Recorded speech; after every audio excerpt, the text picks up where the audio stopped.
Friends, நான் தான் உங்கள் லோலிட்டா புலாவா. எல்லோரும் எப்படி இருக்கீங்க? எல்லோரும் நல்லா ஹாப்பியாக ஹெல்த்தியாக இருக்கீங்கன்னு கண்டிப்பாக எனக்கு தெரியும். நானும் ஹாப்பியாக ஹெல்த்தியாக இருக்கேன். இன்றைக்கி வந்து நம்மளோட விளாகில் வந்து என்ன இன்றைக்கி பார்க்க போகிறோன்னா, தக்காளி கடையில் வந்து எப்படி இருக்கு செய்கிறதுங்கிறத நம்ம பார்க்க போகிறோம். நம்ம சேனலை வந்து புதுசாக வந்து பார்க்குறவங்க சப்ஸ்கிரைப் பண்ணி வச்சுக்கோங்க.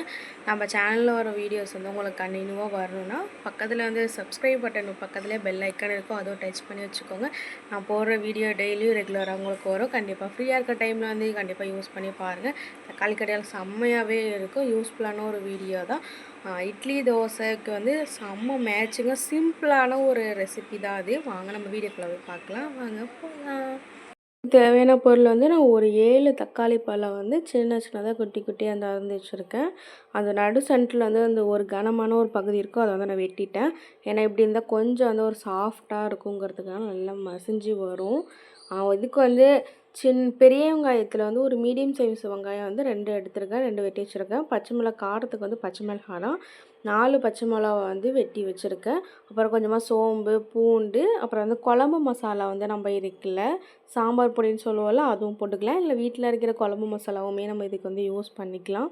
கொஞ்சமாக உப்பு போட்டுட்டு, கொஞ்சமாக மஞ்சத்தூள் போட்டுட்டு, இந்த காய்கறிலாம் வந்து முழுகிற அளவுக்கு வந்து தண்ணி ஊற்றி நல்லா வந்து கொஞ்சமாக அந்த உப்பெல்லாம் கலக்கி விட்டுட்டு, நம்ம வந்து இது ரெடிமேடாகவே அப்படியே எல்லாத்தையுமே ஒரே தடவையாக போட்டு தான் நம்ம வந்து கொதிய வச்சு ஒரு விசில் விட போகிறோம். இதுக்கு தேவையான அளவுக்கு ஒரு 6-7 விசில் வந்து வச்சு தான் நம்ம எடுக்க போகிறோம். நல்லா வந்து குக்கர் வந்து நல்லா ப்ரெஷ் பண்ணி மூடியாச்சு. கேஸ் ஆன் பண்ணிவிட்டு குக்கரை எடுத்து வச்சுட்டு, இது வந்து கேஸ் வந்து வெளில வருதான்னு செக் பண்ணிவிட்டு ஒரு 6-7 விசில் வந்து நல்லா வச்சா தான் அந்த தக்காளி பழம் வந்து நல்லா நசுங்கி வரும். விசிலும் வந்துடுச்சு. இது ஒரு பாத்திரத்தில் எடுத்து பாருங்கள் எப்படி இருக்குது தெரியுதா? இது வந்து தண்ணியாக இருக்குது. அது வந்து நம்ம மசிச்சு விடணும். ஒரு பாத்திரத்தில் தனியாக எடுத்து வச்சு நல்லா மசிச்சாச்சு. அடுத்து நம்ம இதை வந்து தாளித்து விடணும். தாளிப்புக்காக நான் என்ன பண்ணியிருக்கேன்னா, நான் செஞ்சு அதே குக்கர்லேயே வாஷ் பண்ணிவிட்டு தேவையான அளவு எண்ணெய் ஊற்றிருக்கேன். நல்லா அந்த எண்ணெய் காஞ்சிட்டோம். எண்ணெய் காஞ்சதுக்கப்புறம் கொஞ்சமாக கடுகு வந்து போட்டிருக்கேன். உளுத்தம்பருப்பை வந்து நாங்கள் மிக்ஸ் பண்ண மாட்டோம். கொஞ்சமாக கடுகு போட்டு நல்லா புரிஞ்சதுக்கப்புறம் கருவேப்பிலை கொஞ்சமாக போட்டு கருவேப்பிலையும் நல்லா வந்துச்சு. எந்த பொருள் எந்த ஒரு சாப்பாடாக இருந்தாலும் கருவேப்பிலை வந்து ஆட் பண்ணிக்கோங்க. ரொம்பவுமே நல்லது. முடிக்கு செம்மையாக இருக்கும். ரொம்பவுமே நல்லது. வாசனையாக உள்ளது. கொஞ்சமாக வந்து என்ன பண்ணியிருக்கேன், நான் பெரிய வெங்காயம் வந்து வெட்டி வச்சுருந்தேன். ஒரு முழு வெங்காயம் வந்து நான் போட்டிருக்கேன். சின்ன ஒரு முழு பெரிய வெங்காயம். இது நல்லா வதங்கினதுக்கப்புறம் இதில் வந்து நம்ம கொஞ்சமாக வந்து என்ன பண்ணணும்னா, கொஞ்சமாக உப்பு போட்டுக்கிட்டு உப்பு போட்டு அந்த உப்பு தண்ணி நல்லா கரையட்டும். உப்பும் போட்டாச்சு. இது வந்து பெருங்காயத்தூள் வந்து வீட்டில் உள்ள வந்து காலி ஆகிடுச்சு. அதனால் நான் கடையில் வாங்கி வச்சுருக்கேன். ஆச்சி பெருங்காயத்தூள் தான் வந்திருக்கேன். இதுவே ஸ்மெல் வந்து சூப்பராக இருக்கும். செரிமான சக்தி உள்ளது பெருங்காயம். கண்டிப்பாக எந்த ஒரு சமையல்லையும் பெருங்காயம் சேர்க்காமல் இருக்காதீங்க, சேர்த்துக்கோங்க. கொஞ்சமாக வந்து உப்பு போட்டுட்டு தண்ணி கொஞ்சமாக ஊற்றி இது வந்து கரைஞ்சி இந்த வெங்காயம் வந்து நல்லா குழைவாக வந்ததுக்கப்புறம் நல்லா குழைவாக வரட்டும். பெருங்காயம்லாம் கொஞ்சம் நேரம் கொஞ்சம் நல்லா பெருங்காயத்தூளை கரைஞ்சி வரட்டும். கரைஞ்சி வர கொஞ்சம் லைட்டாக கொதி உப்பு எல்லாம் கலந்து கொதிக்கட்டும்.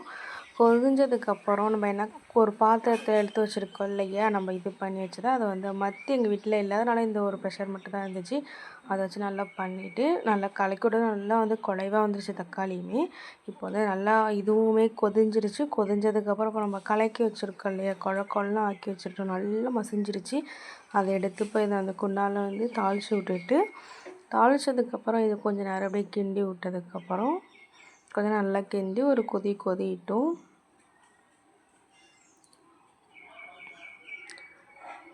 இது கொதிஞ்சிருச்சு. இதுக்கு முக்கியமான ஒரு பொருள் வந்து நம்ம சேர்க்க போகிறோம். நம்ம புளிச்ச இட்லி மாவு இருக்கு இல்லையா, அதை நல்லா கலக்கி இப்போ நம்ம அதை கொதிய வச்சுருக்க இந்த குருமாவில் வந்து நம்ம வந்து ஊற்ற போகிறோம். தக்காளி குருமாவில் நல்லா ஊற்றுனதுக்கப்புறம் பார்த்திங்கனாவே இதோட டேஸ்ட்டு வந்து கொஞ்சம் புளிப்பும் கொஞ்சம் இதுவாகவும் செம்ம டேஸ்ட்டாக இருந்துச்சு. இது ஊற்றினா தண்ணியாக இருக்க அந்த கடையில் கூட கொஞ்சம் குழைவாக வந்துடும். செம்ம டேஸ்ட்டாக இருக்கும். அதிகமாக ஊற்றாதீங்க. எடுத்தோடனே அப்படியே ஊற்றக்கூடாது. எடுத்து ஒரு பாத்திரத்தில் கொஞ்சமாக தண்ணி ஊற்றி கலக்கிட்டு நல்லா தண்ணியாக வந்ததுக்கப்புறம் ஊற்றுங்க. இது கொஞ்சம் நேரம் கொதிஞ்சதுக்கப்புறம் இது வந்து புளிப்பு தெரியக்கூடாதுங்கிறதுக்காக நம்ம இன்னொரு ஒரு விஷயம் வந்து ஆட் பண்ண போகிறோம். அதுதான் என்னென்னா, நான் வந்து நாட்டு சர்க்கரை வந்து ஆட் பண்ணியிருக்கேன் கொஞ்சமாக. நாட்டு சர்க்கரை போடுறேங்கிறதுனால வந்து ஐயோ இனிக்குமோ அப்படிலாம் நினைக்காதீங்க. அப்போல்லாம் எதுவுமே அந்த ஸ்வீட்னஸும் தெரியாது. புளிப்பும் அந்த புளிப்பு இருக்குல்ல, தக்காளியோட புளிப்பும் மாவோட புளிப்பும் வந்து அட்ஜஸ்ட்மெண்ட் பண்ணிக்கும். ஓகே, சூப்பராகவே சாம்பார் இருக்கும். நல்லாவே கொதிஞ்சு கொஞ்ச நேரம் மூடி வச்சு கொதிக்கட்டும். கொதிஞ்சதுக்கப்புறம் எப்படி இருக்குன்னு பார்க்கலாம். பார்த்தீங்களா, நம்ம கொதிஞ்சதுக்கப்புறம் எப்படி கொஞ்சம் குழைவா இருந்துச்சு. ஆல்ரெடி கொஞ்சம் தண்ணியாக இருந்துச்சு. இப்போ நல்லா குழைவா கொதிஞ்சிடுச்சு. கொதிஞ்சதுக்கப்புறம் நம்ம நைட்டு சாப்பாடுக்கு சர்வ் பண்ணிக்கலாம். எப்போ வேணால் டிஃபனுக்கு சர்வ் பண்ணிக்கலாம். ஒரு 5, 6 இட்லி வச்சு ஆல்ரெடி கார சட்னி அரைச்சிருக்கோம். இது இட்லியோடு சேர்த்து வச்சு சாப்பிட்டீங்கன்னா செம்ம சூப்பராக இருக்கும். கண்டிப்பாக செக் பண்ணி பாருங்கள், யூஸ் பண்ணிக்கோங்க. தேங்க்ஸ் ஃபார் வாட்சிங். Love you.